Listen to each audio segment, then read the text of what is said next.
林小姐于怀孕17周时，经原产检医师转介来到胎儿诊所进行胎儿超音波结构筛检。在胎儿诊所医师以及放射师以超音波仔细检查林小姐腹中胎儿的所有结构后，最后确诊为尖尾椎畸胎瘤。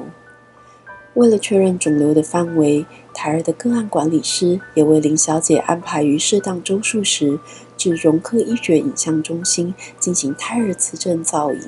超音波因为安全而且方便取得，所以一直是筛检胎儿的第一线工具。那确实，我们借由超音波也可以筛检出很多的胎儿疾病。不过，在某些部位以及某些疾病上 ，MRI 的优势它是明显优于超音波的。那如果说超音波像放大镜一样帮助我们看出一部分的胎儿异常，那么 MRI 其实就像显微镜，可以把这部分的异常再看得更清楚一点。这个个案呢，其实借由超音波，我们就已经知道诊断是尖尾椎畸胎瘤，但是对于这个瘤在这个腹腔中侵犯的程度，其实我们只靠超音波看得不是很清楚。但是借由 MRI， 它可以把这个瘤的位置、大小、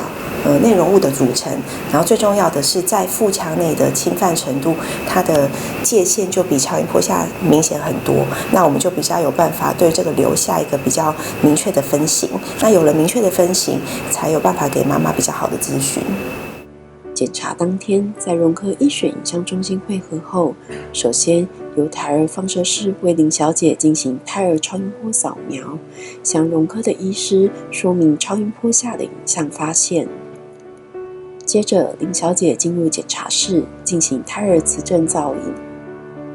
检查过程中，容科医师以丰富的经验，配合胎儿的动静，不时做出调整，以确保得到最好的影像品质。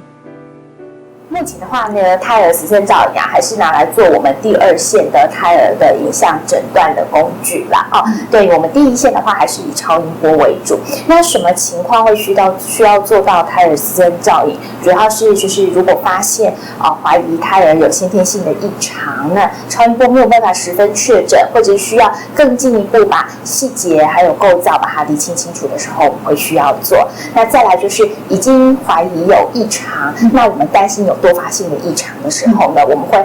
利用胎儿磁振造影来看看是不是在其他的结构上面也有问题。